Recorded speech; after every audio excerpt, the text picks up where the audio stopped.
All right, let's go back to the phone lines real quick. Is this Raul on line one? Raul is on line one. Hey, Raul. Yes, yes. How are you? Thanks. Good. Thanks for taking my call. I think you have a great program here.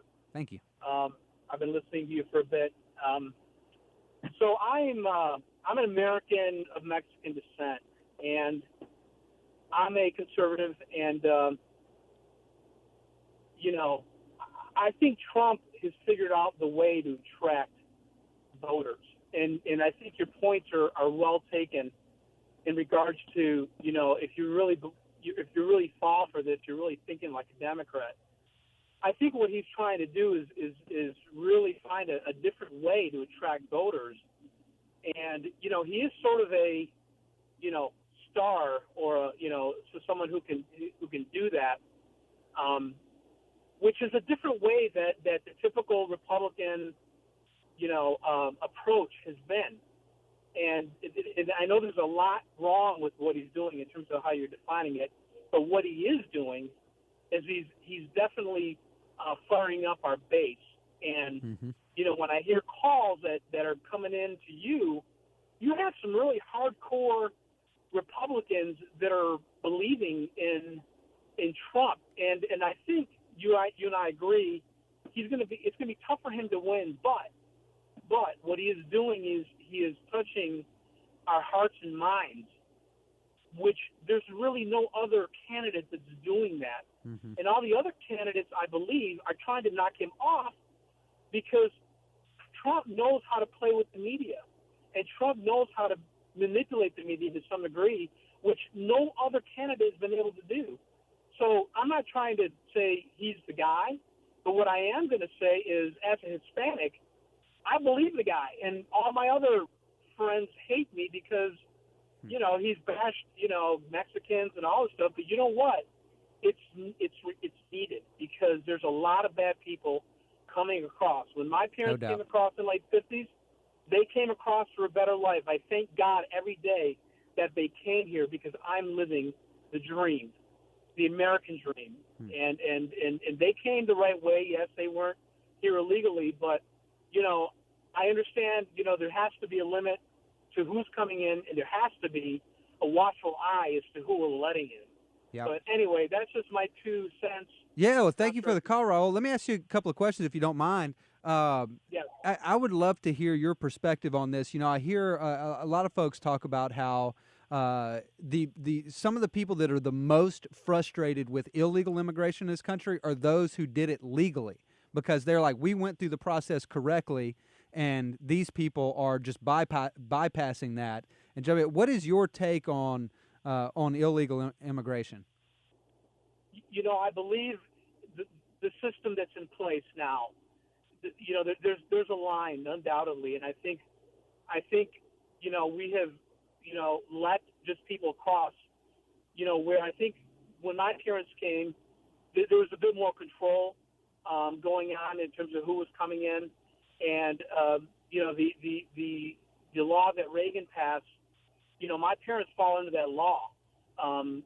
They became American citizens immediately when they had the chance. I had a grandmother that came over. She through my parents. She became an American citizen when she was 100 years old. That's how much they love this country. Now, I am against with what's going on today. I think Obama has really exacerbated the problem, and I think they're doing it for political purposes, which I think is wrong. I really do. And that's why I support Trump. And there's a lot of people like me that support what he is saying, because we see it in our communities. We see it, in communities where you have a lot of bad elements coming in. Yep. So, yes, we do want them to do it the right way. We do feel there's a lot of lawlessness going on with this administration. This administration captured the hearts and minds of Obama, of all the minorities, because he was going to come in and change everything. And he created the dreamers, and everybody's falling for this. Trump is sort of doing that a little bit, but I think he's doing it more in the interest of Republicans, or maybe a little more conservative. Now, granted, he used to be a Democrat, which I have doubts a little bit, because he just became a Republican in 2009. But he's saying the right things. He's capturing the right things as if it were Obama. back in '07 when he was campaigning. Very similar approaches to what he's doing. But, we can all hope that everybody else is listening, and I hope that everybody wakes up at least with what he's saying. Whether he wins or not is another thing. But I hope they wake up. Raul, what made you a conservative? My father was a diehard Reaganite, and I was in high school. My father felt that Reagan did the right things to bring down the USSR, the biggest threat of our time back in the 70s and 80s. He felt that Reagan always did the right things to help people like him and to help find a better way, a better life. And that's what Reagan was. He created an economy that I think turned us around as a country, made us very patriotic as a country. I am very patriotic as a U.S. citizen here. Even though I'm from Mexico, I believe in what this country stands for. And my father ingrained that. Raul, what do you think Republicans should do to win over the Hispanic vote? Because you hear all the time, you hear all these people say, "Well, we got to do amnesty, or we've got to do whatever, all these different things." What do you, from your perspective, what do you think Republicans need to do to make inroads with the Hispanic population in this country legally? Number one, I appreciate the question because I think I have a different perspective. Being an American citizen and coming from Mexican descent, when you hear Trump sort of, out of control make comments the way he did, granted, I think he rubbed people the wrong way in saying it the way he did. However, I think it needed to be said. What I do hope for is, a Republican to really figure out how to get into young minds of the young Mexicans or Latinos or Hispanics.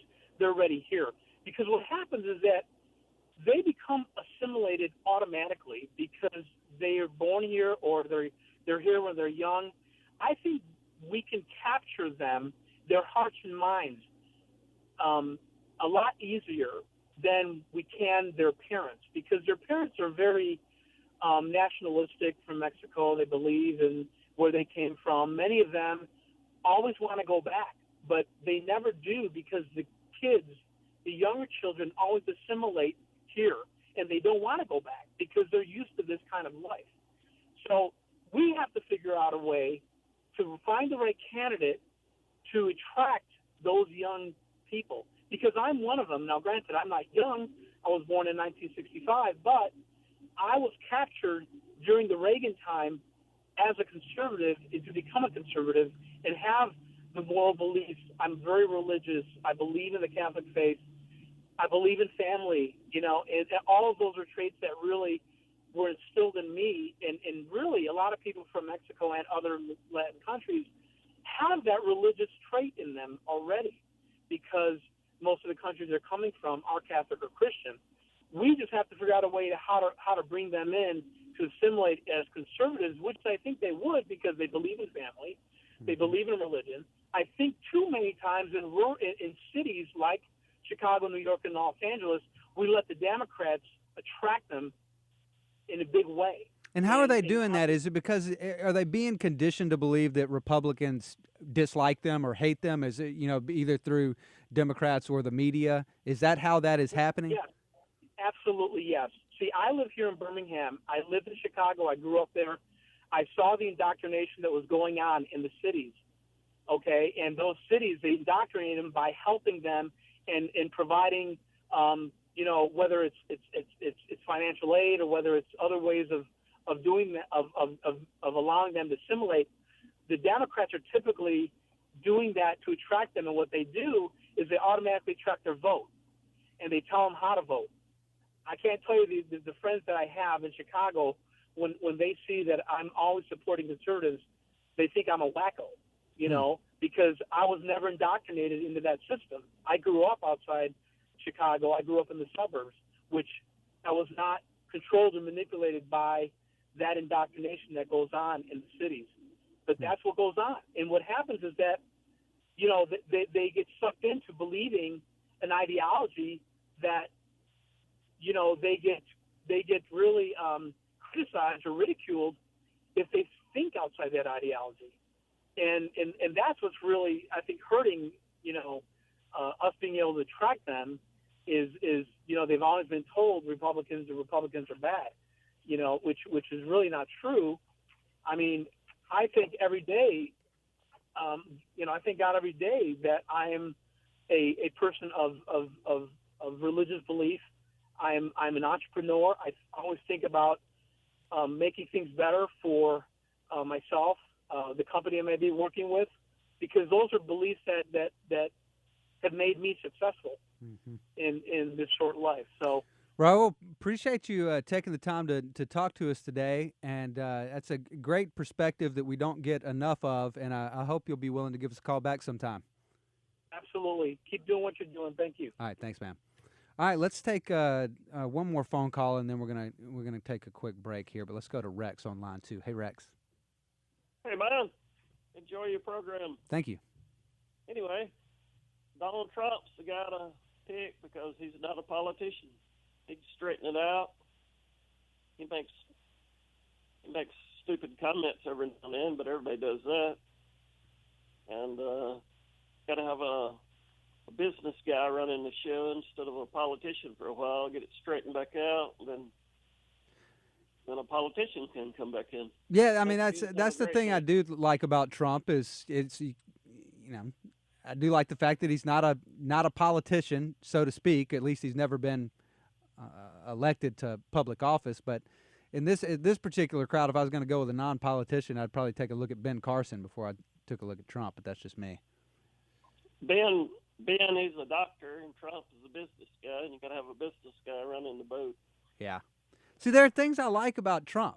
I mean, I do think when it comes to negotiating, especially he's right on a lot of this stuff, like on these trade deals. I mean, American workers are getting hosed on these trade deals. And we'll let all those jobs come back to America. That's right. I mean, I think you put a guy like a Trump or people like that, on the negotiating table, or sitting across the table from the Chinese or the Mexican government, or just go down the list of folks that I feel like are getting over on us when it comes to trade, and they're manipulating the markets, and they're just doing all kinds of stuff, and we're just getting hosed on that. America up, dude. So on those things, I like Trump on those things. Well, that's what we need him for. Get it straightened out, then a politician can take over and run it for a while. All right, Rex. Appreciate the insight. Later. All right, let's take a quick break. Cliff Sims, Yellowhammer Radio. Be back in a minute to wrap this thing up. This is Yellowhammer Radio with Hammer Radio.